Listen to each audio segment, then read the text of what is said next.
pas avoir la mentalité de valoriser les choses. Bien aimé, cet homme est parti enfouir, enterrer Dieu.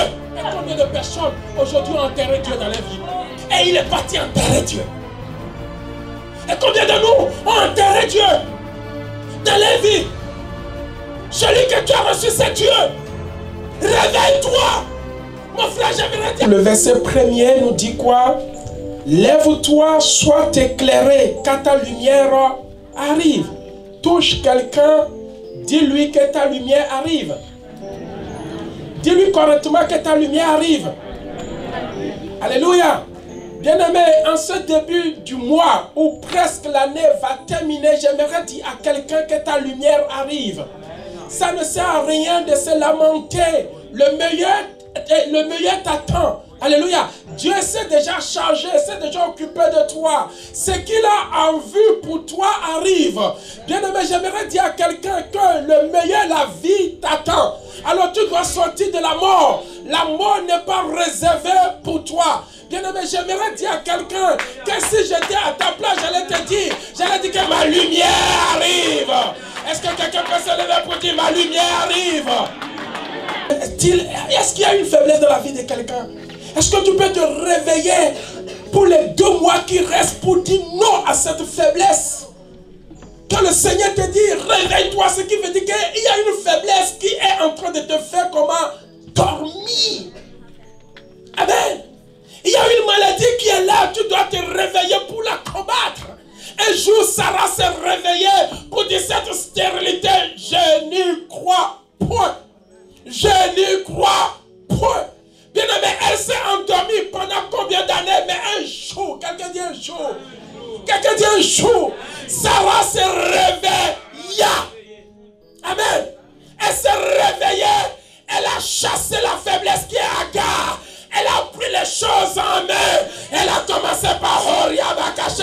Elle a dit au même monsieur, le vieil homme qui est là, le vieil homme qui est là, maintenant tu peux t'approcher de moi.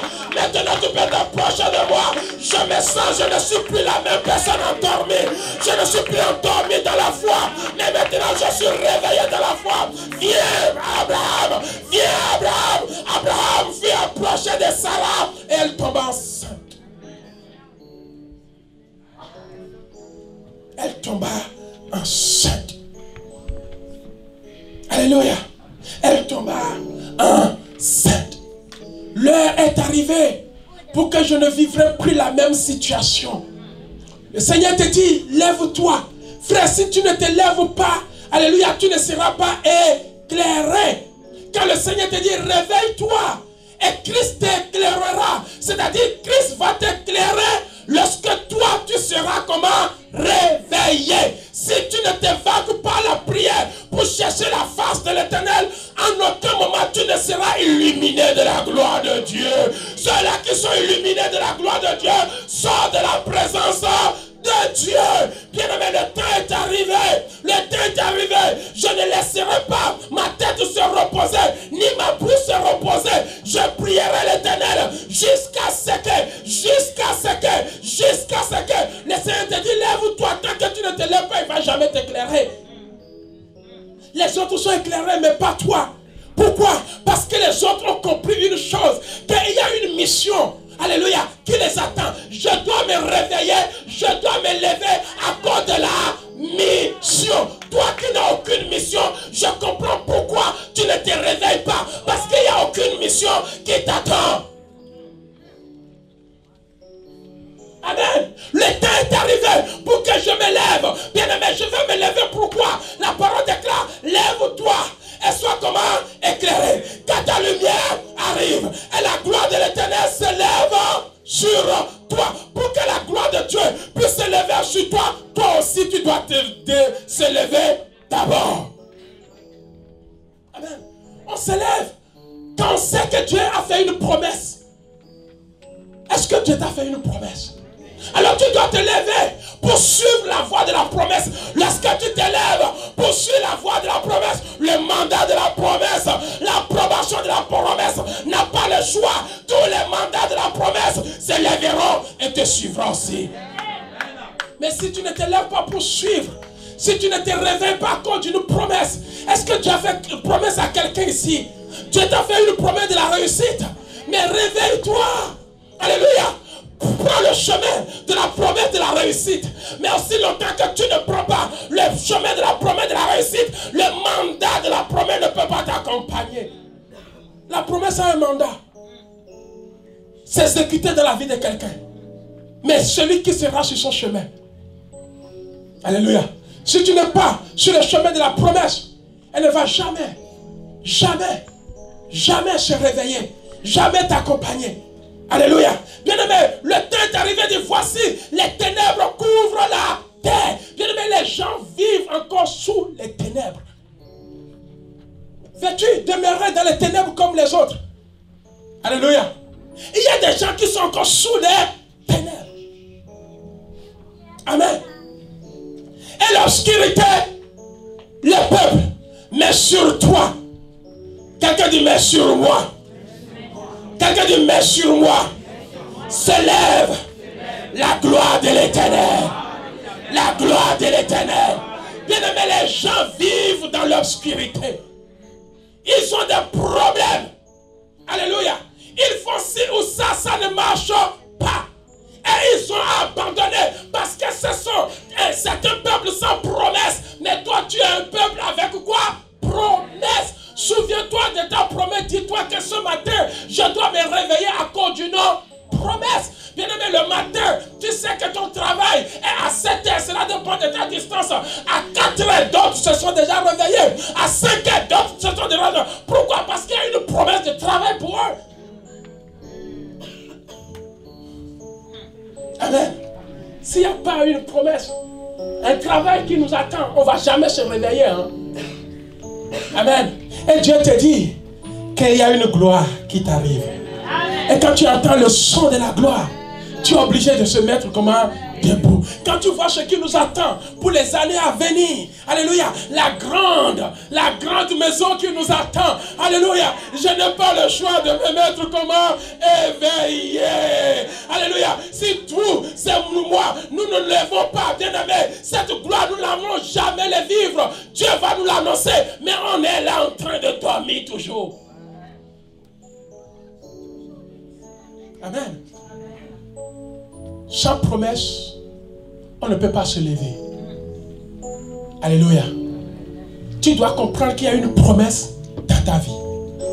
Et tu te réveilleras à cause de cette promesse. Dieu n'a jamais appelé personne sans promesse. Chaque personne que Dieu appelle, il lui fait une promesse. Alors depuis que Dieu t'a appelé, quelle est la promesse de Dieu dans ta vie? Pour laquelle toi, tu ne dors pas. Pour laquelle toi, tu te dis, non, je ne serai pas comme les autres. Bien-aimé, Dieu ne peut jamais appeler quelqu'un sans lui faire promesse. Alléluia. Et si tu ne trouves aucune promesse, mais il a dit que celui qui vient en moi, je ferai de lui enfant de Dieu. Son nom ne sera plus sur la terre, mais son nom sera où? Au ciel. Mais réjouis-toi de ce que ton nom, au moins, est écrit dans le ciel. Et quelqu'un qui dort ne se réjouit pas. Mais c'est quelqu'un qui est réveillé là, qui se réjouit. Yeah. Alléluia. Mais si tu dors, tu es dans le sommeil profond, comment on peut voir ta joie? Alléluia. La parole dit qu'autrefois nous étions dans les ténèbres.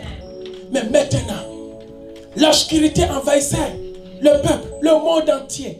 Mais nous, Dieu, dans sa grâce, a fait paraître sa gloire. Alléluia. Rien que pour nous enlever. Alors dans le livre d'Ésaïe, non, même Matthieu chapitre 4, verset 16. Qu'est-ce que dit la parole de Dieu? Matthieu chapitre 4, verset 16. Tu peux nous le lire? Oui, amen. Matthieu 4, verset 16. Ce peuple assis dans les ténèbres. Ce peuple assis où? Ce peuple assis où? Mais ce n'est pas ton cas. Continue. A vu une grande lumière. Alléluia. Et sur ceux qui étaient assis dans la région et l'ombre de la mort, la lumière s'est levée. Alléluia. Quelqu'un dit la lumière s'est levée pour moi. Moi j'ai vu la lumière. Le peuple a vu les ténèbres. Mais moi j'ai vu la lumière. Et je me réveille. je m'élève, je m'élève, je m'élève pour aller à la rencontre de cette lumière au nom de... Et quand Dieu te demande de se réveiller, c'est qu'il y a une mission pour toi. Et maintenant que tu es réveillé, il te dit, vas-y, fais ça, fais ça, fais ça. Celui qui est debout est au travail. Si tu es vraiment réveillé, tu seras déjà au travail. Je n'ai jamais vu une femme, bien aimée, à la maison se réveiller à 4 heures et qu'elle ne travaille pas. Elle est comment? Au travail. Alléluia. Soit le ménage, soit comment faire. Amen. Mais celle qui est endormie ne fait rien. Alléluia. Vous rentrez dans une maison d'une femme qui est endormie, vous allez voir la maison. Mais celle qui est éveillée, comme le dit dans le livre de Proverbes, alléluia, le matin, amen, avant même que son mari ne se réveille, elle a déjà tout fait. Pourquoi? Parce qu'elle a une promesse.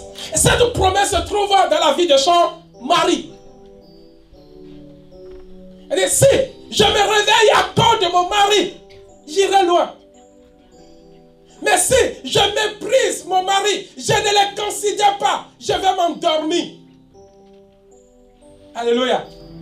Et aujourd'hui, nous avons un mari excellent. Il s'appelle Jésus-Christ de Nazareth. Alors réveillons-nous, préparons le terrain, préparons le chemin du Seigneur. Amen. Et c'est ainsi, comme nous l'avons vu pendant la conférence, l'histoire de ces serviteurs à qui le maître a dit, maintenant je vais vous réveiller. Et le maître les appelle et confia à l'un un talent. Est-ce qu'on peut le lire dans le livre de Matthieu chapitre 25?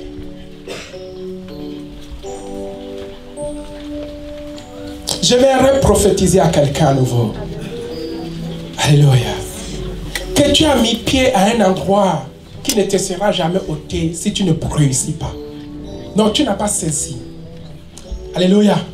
Il y a des endroits quand tu mets pied, toi-même tu sais que ça ce n'est pas bon pour toi. Mais ici, il y a l'esprit qui te propulse à aller de gloire en gloire. Amen. Avant la fin de cette année, il y a des choses que tu n'as pas saisies, mais tu les saisiras. Alléluia. La parole déclare que Bartimée n'a pas vu l'entrée glorieuse de Jésus. Ou à Jéricho, il ne l'a pas vu. Il ne sait même pas quand est-ce qu'il est passé. Mais quand Jésus voulait sortir de Jéricho, il dit, même si je n'ai pas vu son aller, son retour, je ne le manquerai pas. Il s'est assis au bon moment, au bon lieu. Attendait simplement le retour de Jésus. Parce que quand Jésus allait, il n'était pas informé de l'identité de Jésus. Il a appris de loin que Jésus, où il était et passé devant lui, opérait des miracles. Les gens voyaient. Et il s'est culpabilisé. J'étais où quand il était passé? Oui, tu étais au même endroit, tu l'as vu. Mais tu n'avais aucune information de lui. Tu ne savais pas de quoi cet homme était capable. C'est pour cela que tu n'as pas crié Jésus de Nazareth. Maintenant qu'il a appris dans la ville que les gens comme lui étaient guéris. Hey, donc moi j'ai laissé l'opportunité. J'étais là, je ne les connaissais pas. Il est passé devant la porte de Jéricho, il est parti. Je l'attends à son retour. De toute façon, il est passé par là, non? Il va encore sortir par là. Mais il y a des bénédictions qui t'ont raté en début de l'année. Mais à la fin de cette année, elles ne te rateront pas. Je dis que ces bénédictions ne te rateront pas. Ces miracles ne te rateront pas. Bien aimé, dans l'année, les gens ont été bénis, n'est-ce pas? Dans l'année, les gens ont été guéris, n'est-ce pas? Mais qui les a guéris? Le même Dieu qui est passé devant toi. Nous avons trois semaines de jeûne. Ne rate pas.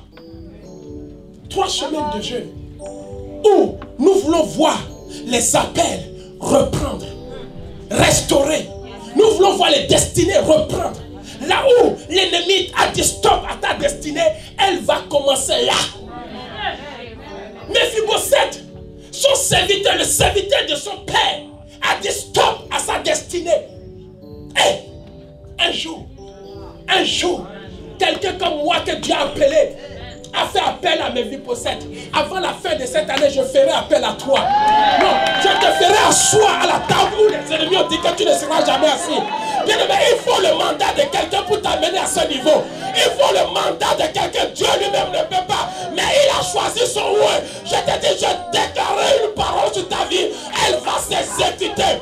Elle va s'exécuter. Elle va s'exécuter. Je dirai une chose. Elle arrivera certainement dans ta vie. Au nom de Jésus. Nous aurons 3 jours, 3 semaines de jeûne. Mais là où ta destinée a été arrêtée, où on a dit que tu ne réussiras pas avec ton mari, tu ne réussiras pas avec tes enfants, tu ne réussiras pas. Je te dis que ta destinée là va reprendre vie. Bien aimé, Dieu que nous savons, il est réel, il est vrai. Alléluia. S'il a changé ma vie, mais la tienne ne lui est pas impossible. S'il m'a fait sortir du couvent, je ne sais pas, de la destruction pour m'amener dans le temple de la vie, ce Dieu-là, ce Dieu-là te fera aussi sortir. Amen. Les appels seront restaurés. Tu es appelé à faire quoi? Il y aura une restauration. 21 jours de jeûne, ne manquez pas. Ne manquez pas. Dieu veut visiter son peuple. Dieu veut visiter ton peuple. Parce que le but de ce jeûne, c'est de reprendre notre appel. Les choses dans lesquelles il m'a appelé, je veux que cela soit restauré. La destinée dans laquelle il m'a mis et que l'ennemi a bloqué, je veux que cette destinée reprenne dans ma vie. Et cela va se faire. Je dis que cela va se faire. Non, tu n'as pas saisi. Je dis que cela va se faire. Je dis que cela va se faire. Que l'ennemi le veuille ou pas. Que l'ennemi le veuille pas. Dans le jeûne, l'Éternel intervient toujours. Il étend son regard favorable. Son regard miséricordieux sera à ton égard. Et Dieu, pendant les 21 jours, fera quelque chose dans ta vie. Tu vas traverser l'année avec la grâce de Dieu. Vous savez, quand tu arrives à l'achèvement de quelque chose, ça devient lourd. C'est comme une pente. Tu te dis, hey, là, quand Dieu veut s'appuyer sur le pas de quelqu'un. Non, tu n'as pas saisi. Je dis que Dieu veut s'appuyer sur le pas de quelqu'un. Quand tu vas te lever, il va t'éclairer. Amen. La parole déclare dans le livre de Matthieu. Tu peux me le lire, ma servante? Matthieu 25, dès le verset 14. Très bien, oui. Continue. Il en sera comme d'un homme qui, partant pour un voyage, appela ses serviteurs et leur remit ses biens. Il donna 5 talents à l'un, 2 à l'autre et 1 au troisième. Alléluia. À chacun selon sa capacité. Et il partit. Aussitôt, celui qui avait reçu les 5 talents s'en alla, les fit valoir, et il gagna 5 autres talents. De même, celui qui avait reçu les 2 talents en gagna 2 autres. Celui qui n'en avait reçu qu'un alla faire un trou dans la terre et cacha l'argent de son maître. Alléluia. Quelqu'un dit histoire des talents. Bien aimé, on se réveille toujours par rapport à quelque chose. Soit tu es appelé, tu vas te réveiller à cause de ton appel. Soit tu as un don, tu vas te réveiller à cause de ce don. Soit tu as un talent, tu vas te réveiller à cause de ce talent. On se réveille toujours à cause de quelque chose.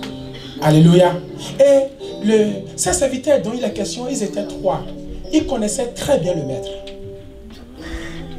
Ils ont été au service du maître. Ils ont travaillé pendant des années. Tu peux t'asseoir un peu. Alléluia. Ils ont travaillé pendant des années avec le maître. Et ils le connaissaient très bien. La preuve, celui qui avait reçu un, qui est parti enterrer, a traité son maître de quoi? De dur. Amen. Parce qu'il le connaissait. Peut-être vous êtes là, vous me connaissez. Mais est-ce que il y a une réciprocité? Est-ce que moi je vous connais?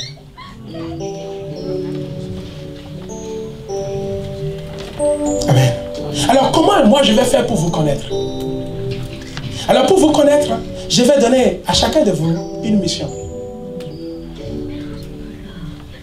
Pour voir, puisque vous dites que oh, le pasteur ça je le connais, c'est mon pasteur. Ah, c'est là où j'ai pris. En réalité tu me connais, c'est vrai. Mais est-ce que moi je te connais? Mais comment je peux te connaître? Parce que tu me connais par rapport à une situation.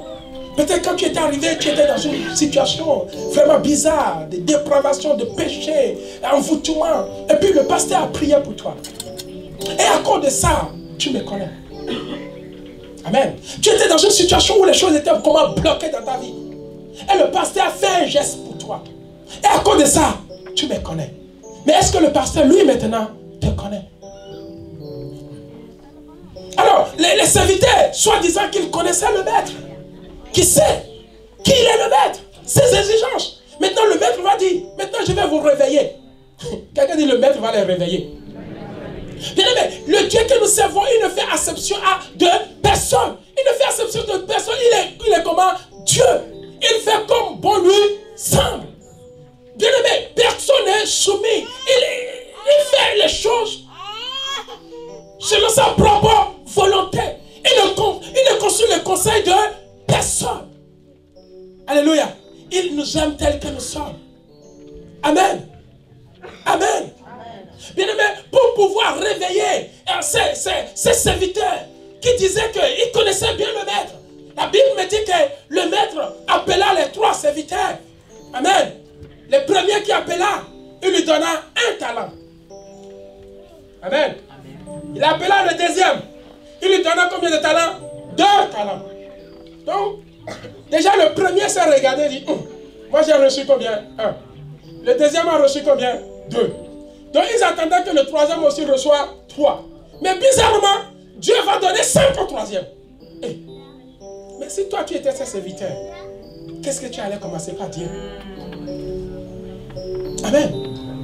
Au moins s'il avait donné 3 au troisième, on comprendra. Mais il a sauté 4. Et combien? Et 3. Et il s'est retrouvé à 5. Amen. Et si c'était dans ce monde, on allait commencer par juger Dieu. Et c'est ce qui s'est passé. Ah, certainement. Si j'appelais le frère et dit, je lui donne 5. On dit, ah, il aime trop le frère. Il dit, regarde, moi, il m'aime même pas, il m'a donné 1. Qu'est-ce que je lui ai fait? Et pourtant, j'étais là tous les jours. Il m'a donné 1. Bien aimé, Dieu sait pourquoi il t'a donné 1. Tu n'es que l'argile dans la main de Dieu. Dieu sait ce qu'il attend de toi par rapport à ces 1-là. Toi, tu disais que tu les connais, non? Lui aussi veut te connaître maintenant. Il veut te connaître par rapport à la mission qu'il va te confier. Comment vas-tu agir par rapport à cette mission? C'est là où Dieu te connaîtra. Amen. Il donna à l'autre 2. On pouvait dire, mais Dieu, il est comment? Il agit d'une manière inégale. Alléluia. Ce n'est pas juste. Ce n'est pas juste. Nous sommes les 3 serviteurs. Pourquoi lui a reçu comment? 5. L'autre 2. Et moi 1. Alléluia. Bien aimé, l'ennemi est rentré dans la pensée de ces gens. Celui qui a reçu 1 a commencé par raisonner. La mentalité, c'est sûr, il ne m'aime pas. C'est sûr, il n'est pas avec moi. Peut-être celui qui a reçu 1, c'est le plus ancien. C'est le plus ancien. Et le plus ancien s'est retrouvé diminué par rapport aux autres. On ne nous a pas dit le degré de ces 3 serviteurs. Qui est ancien, qui est nouveau. Mais sûr et certain, les 3 ne sont pas devenus serviteurs du maître le même jour. Il y en a un qui a précédé l'autre. Il y en a un aussi qui a suivi l'autre. Ils ne sont pas arrivés d'un même jour. Certainement. Mais on ne sait pas. On n'a pas dit non plus que celui qui a reçu 1, c'est le plus petit ni le plus vieux. Mais c'est sûr que celui qui a reçu 1 là, lui là, c'est le plus vieux. Mais c'est souvent ce qu'on dit. Moi j'étais là depuis. Pourquoi le pasteur m'a donné 1? Et là, l'autre lui a donné 5. Ils sont ingrats, ils sont injustes. Bien aimé, la mentalité, l'autre a commencé par raisonner contre Dieu. Ne raisonne pas contre Dieu. Alléluia. On ne insulte pas l'église. L'église reste église. L'église n'est pas l'entreprise d'un homme. Alléluia. On ne juge pas l'église. On ne critique pas ce qui se fait à l'église. L'église, c'est Jésus-Christ de Nazareth. Celui qui juge ou critique ce qui se fait à l'église, critique Jésus lui-même. Il fait comme il veut. Amen. Alléluia. Alléluia. Bien aimé, quelqu'un dit la mentalité. la mentalité. Bien aimé, cet homme qui avait reçu un a commencé par raisonner. Et n'a pas voulu mettre en valeur le 1 qu'il a reçu. Alléluia. Il n'a pas voulu mettre comment en valeur. Frère, peu importe ce que tu as reçu, cherche à mettre en valeur le don de Dieu en toi. Alléluia. Ne sous-estime pas le don de Dieu en toi. Cherche à comment à mettre en valeur. Bien aimé, tel que nous sommes, si nous mettons notre église en valeur, vous imaginez comment on va aller très loin. Mais il y en a d'autres qui ne mettent pas l'église en valeur. Ils préfèrent dire de mal de l'église. Mais chaque dimanche, ils viennent s'asseoir. Dieu t'a fait don du pasteur. Tu ne veux pas mettre ton pasteur en valeur. Tu préfères avoir des arrière-pensées. Critiquer ton pasteur derrière. Comment ce pasteur peut, le don que Dieu t'a donné, les talents que Dieu t'a donné, comment il peut être utile dans ta vie? Parce que celui qui portera le fruit, au fait, ce n'est pas toi, c'est le don. Alors la Bible dit dans le livre d'Éphésiens 4:11 que Dieu a fait don à l'église. Elle donne à qui? Le pasteur. Bien aimé, celui qui va porter le fruit dans ta vie, c'est le don que Dieu t'a donné. C'est le talent que Dieu... Ce n'est pas toi qui portes le fruit, mais c'est le talent qui est en toi.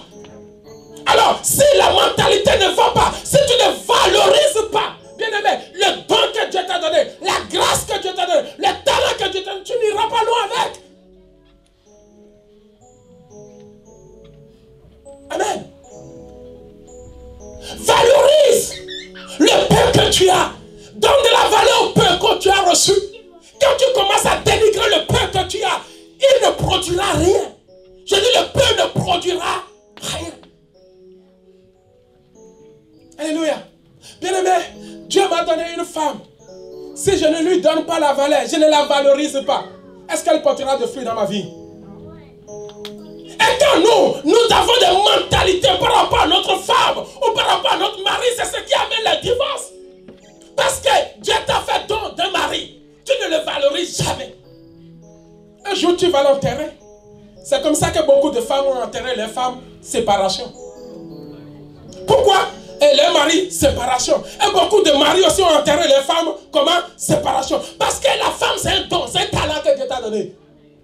C'est lui qui portera le fruit. C'est elle qui portera le fruit. Mais si tu ne la valorises pas, tu ne la mets pas à sa valeur, et que tu vas l'enterrer, ça ne produit rien. Mais j'aimerais dire à quelqu'un, réveille-toi. Toi qui es en erreur, réveille-toi. Alléluia. Valorise le peu que Dieu t'a donné. Ton mari qui est là, même s'il n'est rien, même si les tarés ne connaissent rien là, ce n'est pas pour là, ce n'est pas la peine de les traiter de tout. Valorise-les. Tu vas voir demain, c'est lui qui va t'amener plus loin. C'est lui qui va t'acheter des maisons. C'est lui qui va t'acheter des voitures. C'est lui qui va t'acheter des colliers à porter. C'est lui qui va t'acheter les pantalons. C'est lui qui va t'acheter les jupes. Parce que tu les valorises. C'est un talent que Dieu a mis à ton côté. Alléluia. Mais si tu ignores ce talent, tu vas l'enterrer. Amen. Vous savez que les chiffres parlent beaucoup. Celui qui a reçu 5 symbolise la croix déjà. Alléluia. Et cela symbolise quoi? La grâce. Amen. Et Dieu sait pourquoi il a donné 5 à l'autre. Pour lui dire, tu as reçu quoi? La croix. Quelqu'un dit la croix. Mais comment tu peux recevoir la croix et aller enterrer la croix? Et l'autre a compris que ce qu'il a reçu, c'est la croix. La Bible, la parole déclare que la prédication de la croix, c'est une puissance, une folie pour ce monde. Et quand cet homme a reçu la croix, la Bible me dit qu'aussitôt, il est parti, il a commencé par prêcher la croix. Il a sauvé du monde. Il a sauvé ou il n'a pas sauvé? Il a ramené des gens au Seigneur. Il dit, tu as reçu la croix. Tu as reçu quoi? La grâce. Il y en a beaucoup qui ont reçu la grâce et qui ont compris qu'ils ont une grâce. Ils valorisent les grâces. Ils valorisent la croix. La parole déclare que l'autre en a reçu 2. Les chiffres 2 signifient simplement témoin. Dans le livre de Matthieu, la parole déclare que les témoignages de 2 personnes est comment est vrai. Et Jésus nous envoie comment 2 à 2. Alléluia. Pour être témoin. Donc il a reçu 2. Alléluia. Pour aller témoigner qui Christ. Mais celui qui en a reçu 1, il a oublié que le chiffre 1, c'est le commencement. C'est Dieu lui-même. C'est la plénitude lui-même. En ignorant ce qu'il a reçu, le 1 me dit les 3 en 1. Or, en réalité, lui, il a reçu plus que les autres. Les 3 comment en 1. Mais sans savoir ce qu'il a reçu, et ne voulait pas avoir la révélation de ce qu'il a reçu. Ne voulait pas valoriser ce qu'il a reçu. Ah, lui, il a reçu la totalité de Dieu, la divinité, Dieu lui-même. Dieu lui-même. Et les autres ont reçu les œuvres de Dieu, mais lui, il a reçu Dieu lui-même. Il a reçu Dieu. Le chiffre 1, c'est Dieu, c'est le commencement, c'est la source. C'est-à-dire, il est la source de toutes les bénédictions. Bien aimé, cet homme, en réalité, rien ne devrait lui manquer dans sa vie. Rien ne devait lui manquer dans sa vie. Il est le représentant de Dieu sur la terre. Alléluia. Il est le représentant de Dieu sur la terre. Mais ne pas avoir la mentalité de valoriser les choses. Bien aimé, cet homme est parti enfouir, enterrer Dieu. Et combien de personnes aujourd'hui ont enterré Dieu dans leur vie?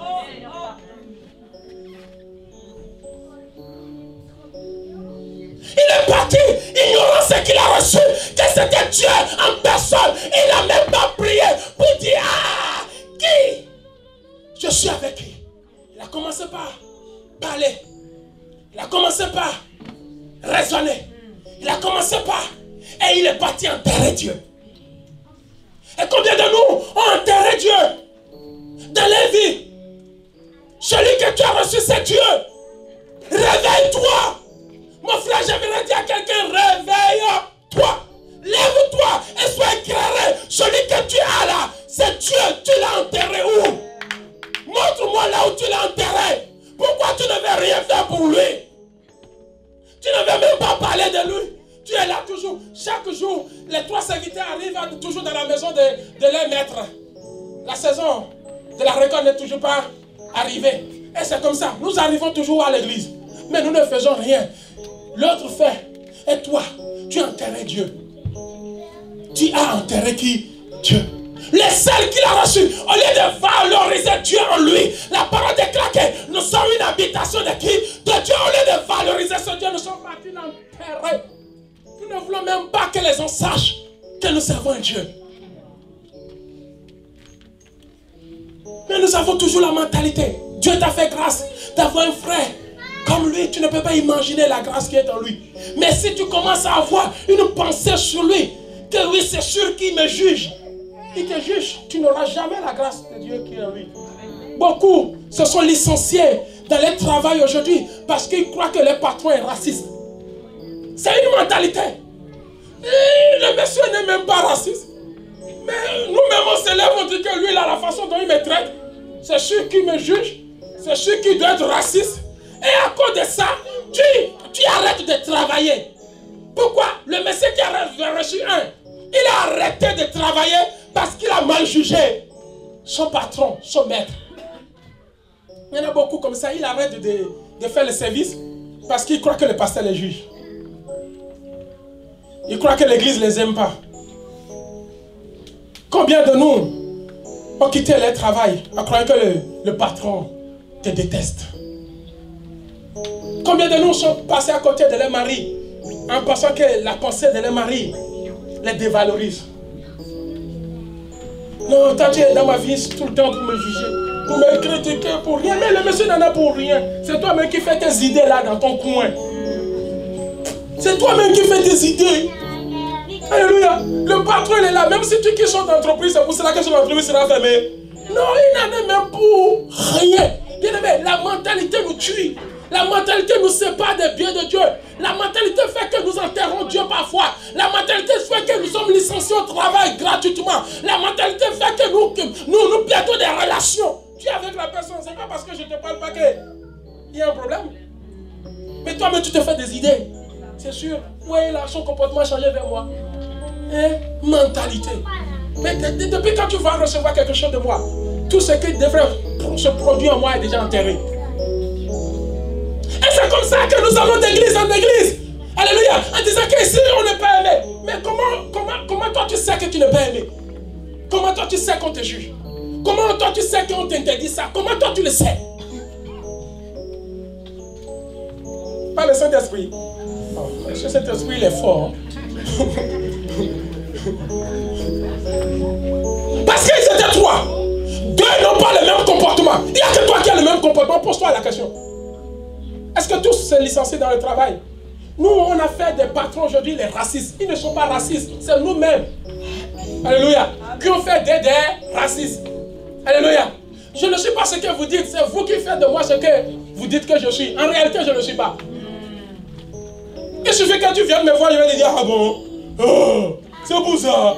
Ah bon, depuis quand ça a commencé? Hey, pourquoi tu n'es pas venu me dire pourquoi? Pourquoi? C'est ce que le maître a dit. Pourquoi? Si tu savais que j'étais Dieu, je sème là où je n'ai pas. Pourquoi tu n'es pas venu? Le jour où tu as mis pied ici, là, pourquoi tu n'as pas fait demi-tour? Et tu es resté jusque là pour me dire que ça ne va pas. Amen. Amen. Amen. Bien-aimés, réveillons-nous. Personne n'est contre personne. C'est toi-même le problème. Pensant qu'il y a des sorciers partout, c'est la mentalité. Il n'y a aucun sorcier là, hein? C'est Jésus qui est clair. Amen. Amen. C'est la mentalité. Si tu te sépares de ton mari aujourd'hui qui ne t'aime pas, c'est la mentalité. Parce que tu ne l'as pas valorisé. Ta femme, tu ne la valorises pas. Tu vas les quitter pour un autre. Et tu diras toujours la même chose. Savoir valoriser le talent que Dieu t'a donné. J'aimerais finir par là.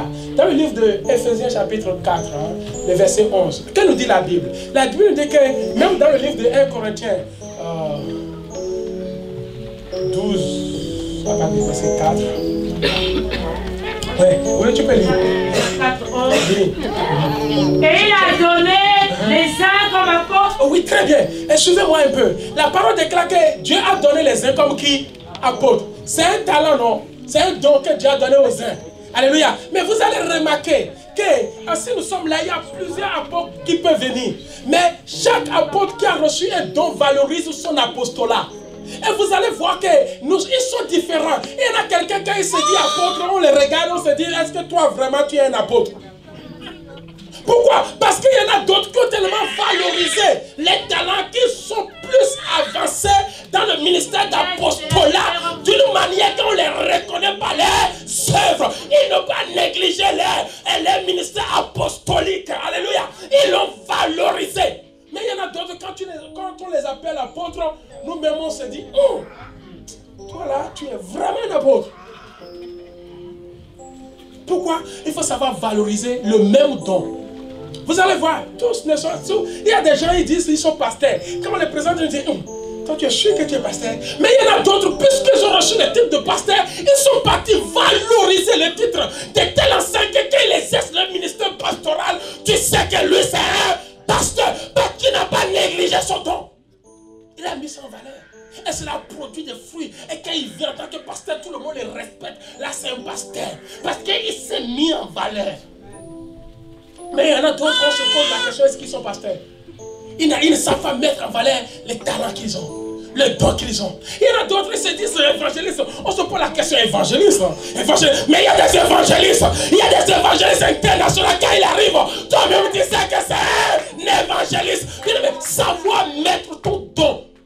Il y en a d'autres qui se soi-disant prophètes. Mais quand on les présente même, il faut travailler un peu aussi. Ton talent, cherche bien les dieux parce que tes prophéties là, il a parfois on prophétie sur nous. Hein. On n'a pas envie de les dénoncer. Il a tout ce qu'il a dit là. Rien à coller, mais j'ai pas envie de le faire en ligne. Bon, on rentre simplement à la maison. On dit, bon, lui aussi voulait dire quelque chose. Hein. Bon, il a dit. Hein. Bien aimé, c'est ça les talents. On doit te reconnaître dans ton domaine. Mais si un prophète se compare à un pasteur, il y a un problème. Alors si tu veux te comparer à moi, sois d'abord un pasteur. On va voir nos valeurs. Et tu vas me dire comment tu as valorisé ton ministère pastoral, comment moi aussi j'ai valorisé mon ministère comment pastoral. Mais si on n'est pas sur les mêmes diapasons, il n'y a pas de comparaison. Un président se compare toujours avec un ministre se compare toujours avec un. Alors, je ne sais pas ce que tu es, mais ne te compare pas avec moi. Je vais chercher les gens qui ont les mêmes titres. On va voir notre niveau de valeur. Parce que les trois avaient le même don. Alléluia. On a cherché le fruit. Ils étaient tous des serviteurs. Amen. Alléluia. Je prie qu'avant la fin de cette année, tu vas te réveiller à jamais. Ta gloire est déjà là. Si Dieu dit ces choses, c'est qu'il y a des erreurs dans ta vie. Tu t'es endormi sur un talent que tu ne savais pas que c'est une valeur sur laquelle tu es endormi. Alléluia. David ne savait jamais. Mais le jour où David s'est levé, Dieu lui a montré que je suis avec lui. Le jour où tu te lèveras pour les choses de Dieu, Dieu se lèvera aussi pour toi. Est-ce que quelqu'un peut se lever dans la présence de Dieu?